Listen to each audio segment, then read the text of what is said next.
Ça y est, les premières couleurs commencent à apparaître. Donc dans chaque chambre, il y aura un panneau de couleurs. Donc là ici, c'est l'angle entre les deux fenêtres. Voilà, pour aller avec l'ensemble du décor. Le reste a été peint. Ce sera simplement un blanc. Et on apportera de la couleur par le mobilier. Et là, dans la chambre d'à côté, donc c'est en cours. Voilà, un autre thème, une autre couleur sur une partie du mur.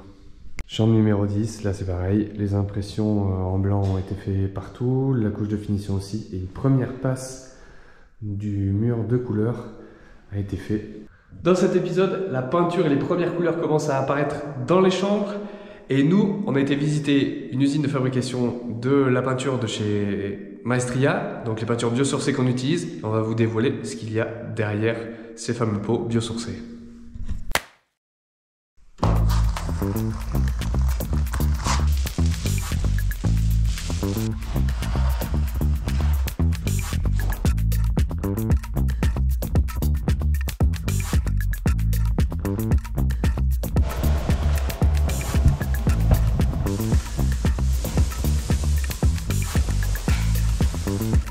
C'est toujours le même qui a le petit pinceau. Ouais, toujours le même, oui. C'est bien. Je viens filmer le peintre, il n'est pas en train de peindre. Bon, il attaque là, allez. Allez, allez.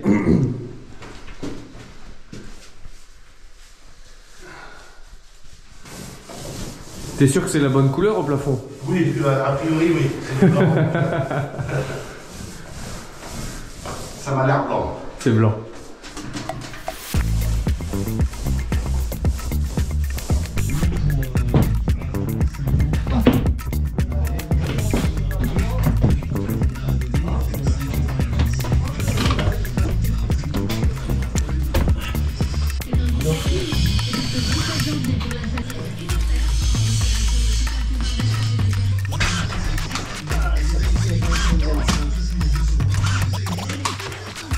S'il te plaît.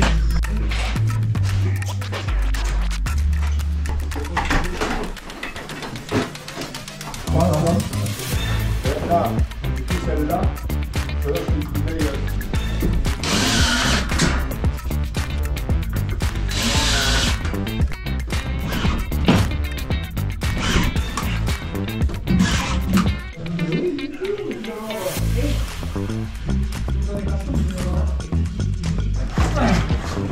Ah, Félix! Coupe-la! 50 cm!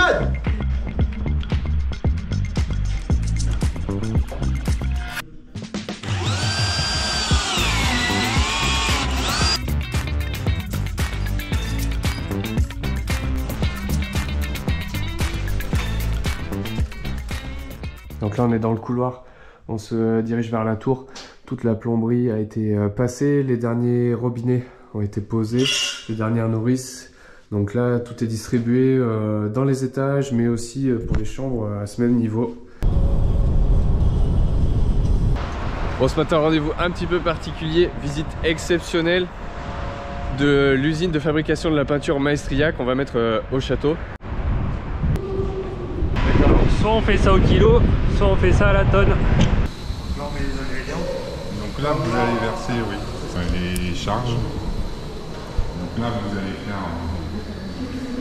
Et là-dedans, vous en produisez combien? Ça, enfin, le volume approximatif, c'est ça? Après, je pense que c'est 3-4 000 litres à peu près celui-là, je pense. 3-4 000. Ouais, il nous faut bien ça, nous. Summum de la technologie. Oh putain, la vache. Donc là, la matière première, elle arrive de dehors, qu'on a vu par exemple. Voilà. C'est acheminé par les tuyaux, ça rentre dans les cuves. Ça va rentrer dans la Ça cuve. fait le mélange. On va faire la dispersion au mélange. D'accord. Et là, ça arrive au niveau du tuyau qu'on voit là. Voilà, ici. Pareil, ça c'est la ligne de conditionnement que vous avez vue. Ouais, là. ouais. D'accord.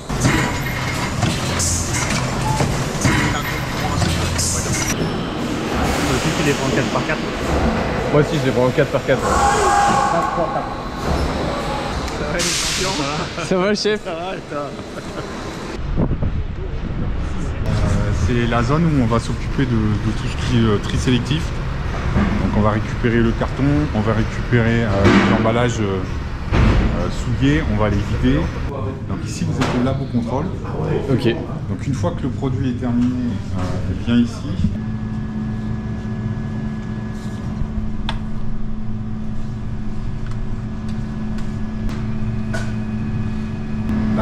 la peinture sur le support. C'est-à-dire que plus ça va être élevé, plus la peinture elle va venir déposer en épaisseur parce qu'elle va avoir une accroche. Et là on va voir si la peinture elle coule en fonction de son épaisseur. Là on va venir donc on a des peintures qui sont déjà teintées dans la masse, donc dans la cuve. Donc on va amener un prélèvement, on va l'appliquer sur des cartes de contraste qui va nous permettre de pouvoir déterminer donc l'opacité du produit. Et le contrôle de la couleur, la couleur se fait ici. J'imagine que c'est pas un bonhomme qui dit c'est un peu plus rose que l'autre. Alors il y en a là, ils sont très bons. C'est vrai? Il y a des gens qui sont spécialisés comme ça, qui font tout à l'œil? Il y en a là, ils sont très forts. Ah ouais. Spectromètre. Ok. Donc dedans on va venir insérer donc la carte avec la teinte directement. Et on va la flasher et elle va nous donner les différents spectres en fonction d'un standard qu'on a déjà établi. Ok. Donc là ici au niveau du laboratoire vous avez 36 personnes qui travaillent. D'accord. Il y a environ une quinzaine d'ingénieurs et le restant c'est des techniciens. Alors là, vous êtes sur l'extension du premier labo que vous avez vu. Donc là c'est la recette des crêpes en fait. Voilà, c'est ça. La recette des crêpes. Alors on remet un peu de farine. C'est celui qu'on... C'est du mat biosourcé quoi, qu'on met au chapeau. Donc c'est pas du premier coup, tu l'auras compris. Et c'est 11 bis. Ah, il faut du temps. Hein. Là on est sur le produit de base et après il y a une partie couleur qui intervient un peu plus tard. C'est ça. Alors une fois qu'on a fait le blanc, on va le décliner sur des bases, ce qu'on appelle. Ok. On va venir intégrer les colorants, faire les essais des colorants pour savoir s'ils sont compatibles. Et après on va caler pour avoir les bonnes teintes. Ok. Donc une fois que tout est terminé au niveau de la formulation, que les rhéologies sont réglées, les opacités, on va venir appliquer ici, donc en réel. Donc là, nous, on contrôle en même temps les applications. Donc, comme vous pouvez le voir ici, donc là, la peinture, elle n'est pas trop tendue. Et par exemple, on va voir qu'entre ces deux, l'opacité est meilleure à gauche qu'à droite. Donc, si on va relever l'opacité, on va venir changer les charges dans la formulation. Ah, il y a même des essais de couleurs aussi? Les essais de couleurs, ouais. On fait les tests couleurs. Ok. Pour voir si les opacités sont correctes. Ils testent que bleu, blanc, rouge. Ouais. Et fabriqué en France, hein. Fabriqué en France. Fabriqué en France. Non, ils ont d'autres couleurs aussi. Il y a rouge, blanc, bleu. Damien, responsable du laboratoire. Donc, Partie bâtiment. Voilà. Qu'est-ce que ça veut dire une peinture biosourcée déjà? Ça veut dire quoi? Une peinture biosourcée, c'est une peinture dans laquelle on va introduire des matières premières issues de ressources renouvelables. Donc ça peut être des déchets végétaux, entre autres, et ça va venir en remplacement d'une partie de matières premières non renouvelables où il y a la plupart du temps pétro-sourcées. Donc en termes de gamme, de toute façon, on reste exactement dans ce qu'on peut trouver dans une peinture plus historique. Tout à fait. Et après, vous travaillez aussi sur toute la partie développement des couleurs dans cette gamme biosourcée? Ouais, ça c'est toutes les peintures qu'on a en bâtiment, teintables en machine à teinter. Ouais. Donc vous allez Ce dans qu'on un avait magasin, fait, vous ouais. prenez un nuancier. Si vous voulez n'importe quelle couleur, on est capable de le faire.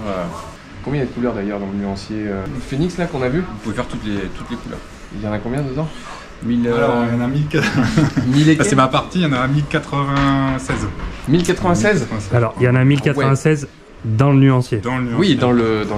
Donc après, s'il y a des teintes spécifiques, comme ouais. ce qu'on a vu nous pour la rénovation, forcément notre designer n'a pas forcément utilisé vos nuanciers, Bien sûr. mais il est arrivé avec un nuancier d'une autre marque et vous êtes capable de le reproduire.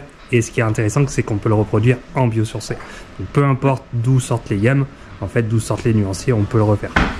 Tout à fait. Oui, la base de données n'est pas que du nuancier Ouais. Vestria. Et pour la cantine, il faut suivre Manu. Faut suivre Manu. Oui, Ah, voilà, on a dit cantine. Où c'est où la cantine Je sais où est la cantine.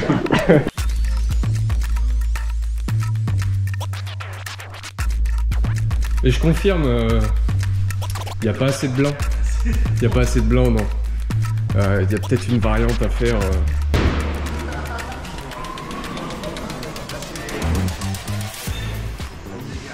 Bon voilà, la visite de l'usine se termine. On a fait notre commande de peinture. On attend la livraison du reste des couleurs. Et puis après, on va vous montrer la mise en situation dans les chambres.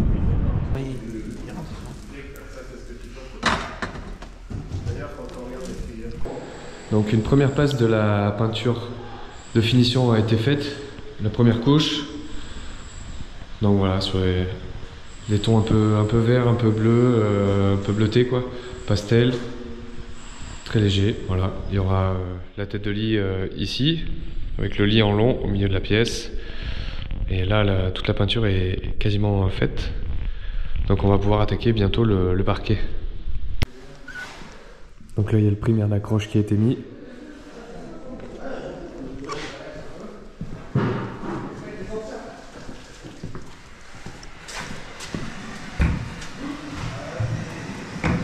Magnifique.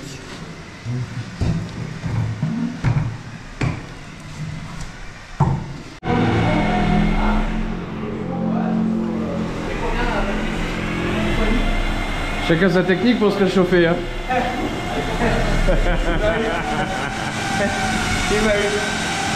J'ai mon bêtisier.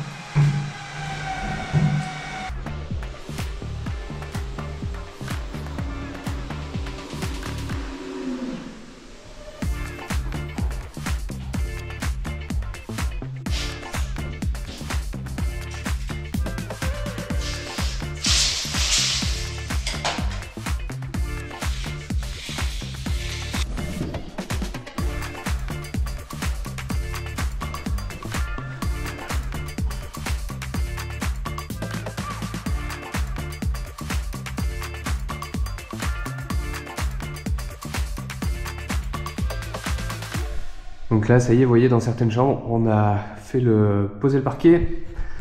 Donc à chaque fois, ben, il y a une petite sous-couche en liège comme ça. Ensuite, le parquet dessus. Donc ça, c'est un parquet de la gamme Meister. La deuxième également, le parquet a été posé. Un petit peu plus loin, la suivante, on est dans la chambre, la numéro 10. Voilà, donc même chose, le parquet qui a été posé partout. Voilà, je vous emmène dans la suivante. Celle-ci, même chose, le sol est prêt. Alors après, bien évidemment, il va manquer les plinthes. Donc on a été les chercher, elles sont prêtes, on va les découper à la bonne longueur, elles seront prêtes à peindre ensuite, puisque elles vont prendre la même couleur que les murs.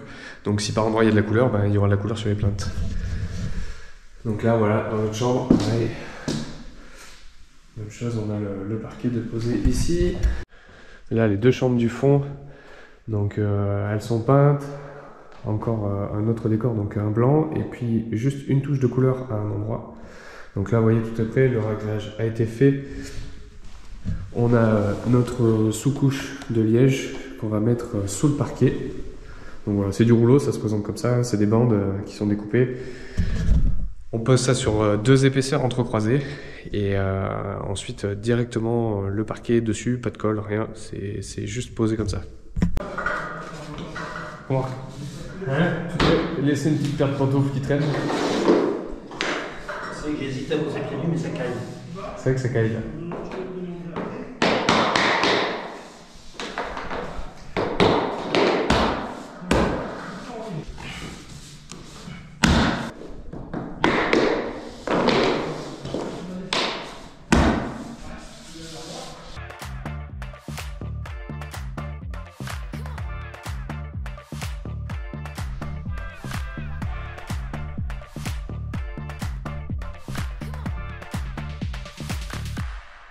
Merci à tous pour votre soutien. Moi, je vous dis à bientôt dans le prochain épisode.